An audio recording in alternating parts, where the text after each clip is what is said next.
tolong bisik kepada Buya, saya bilang, lebih baik mundur saja, tidak usah maju. Saya bilang. Kenapa? Karena hitung-hitungannya ini bakal kalah dan malah beliau akan dipermalukan nanti.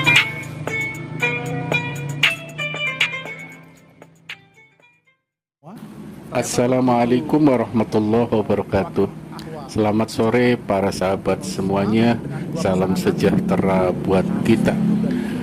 Para sahabat, ternyata Muktamar Nahdlatul Ulama di Lampung masih menyisakan cerita-cerita tentang skenario di mana Buya Said Aqil Siraj atau Profesor Dr. Kiai Haji Said Aqil Siraj itu diminta mundur oleh beberapa orang yang membisikkan kepada Profesor Dr. Nadir Shah.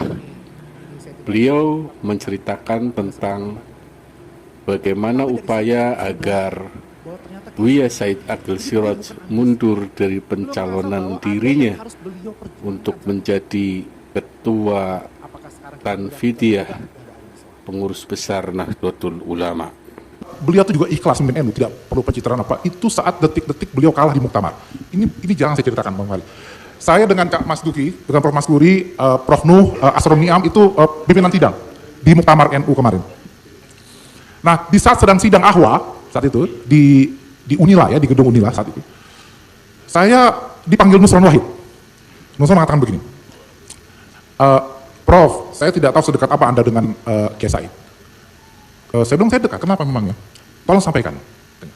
Saat ini sedang sidang Ahwa, kemungkinan besar Rois Am Kiai Miftah lagi. Dan Kiai Miftah saat itu sudah bilang, sebelumnya sudah bilang, kalau saya tapi Rois Am lagi, saya punya hak veto untuk menolak Kiai Said sebagai calon ketua PBNU berikutnya.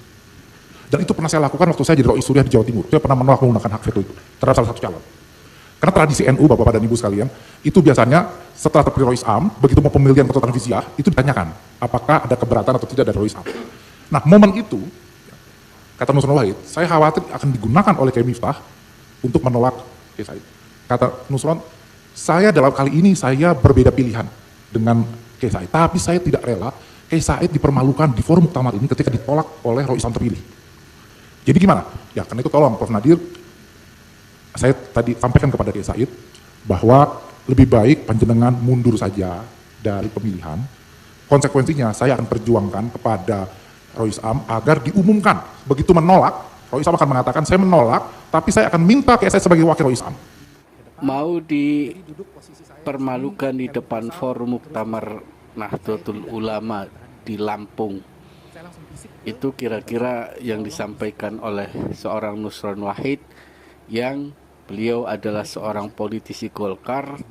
Kebetulan juga setelah Muktamar NU di Lampung selesai, beliau diangkat menjadi wakil Tanfidiyah, pengurus besar Nahdlatul Ulama. Tapi apa kira-kira yang melatar belakangi bahasa akan dipermalukan di depan forum? Nah, kata Nusron, gimana? Ya, saya bilang ya saya, ya siapa yang mau yang ikhlas beliau dipermalukan di forum. Kata-kata Nusron, ya ilmu beliau sangat tinggi, kita respect dan beliau, kontribusi beliau dalam 10 tahun. Kita jaga jangan sampai terjadi peristiwa itu malam-malam itu.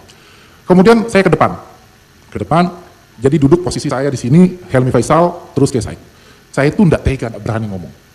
Saya langsung bisik ke Helmi Faisal, tolong bisik kepada Buya, saya bilang, lebih baik mundur saja, tidak usah maju. Kenapa? Karena hitung-hitungannya ini bakal kalah dan malah beliau akan dipermalukan nanti. Saya ceritakan. Helmi Faisal bisik kepada Kiai Said. Kemudian Helmi Faisal itu bilang, Kiai Said menggeleng dan mengatakan, ini bukan tentang saya. Saya kalah dan dipermalukan pun tidak mengapa. Ini ada sesuatu yang lebih besar, kita harus menjaga Nahdlatul Ulama. Pada titik itu saya merasa, wah ikhlas betul beliau. Dan saya jadi ingat, sebelum Muktamar, beliau sempat mengatakan, saya sebagai ketua PBNU, kata beliau, mungkin pernah melakukan kesalahan. Tetapi saya tidak pernah berniat menghancurkan atau merusak NU. Nah saya teringat kata-kata itu. Boleh sebagai pengurus PBNU melakukan kesalahan, tapi jangan pernah merusak NU. Nah, tapi terus saya naik ke panggung. Di panggung saya cerita sama Prof. Nuh. Kata Prof. Nuh, wah gimana nih ya? Kita deg-degan menunggu siapa yang kepilih sebagai Rois Am. Nah terus saya lihat Yeni Wahid masuk ke ruangan. Yeni Wahid. Terus kata Prof Nur, coba ngomong sama Yeni Wahid. Mungkin Ning Yeni bisa membujuk Kiai Said. Saya turun dari atas panggung, terus saya bicara sama Ning Yeni, saya bilang ini ada penting saya bicarakan.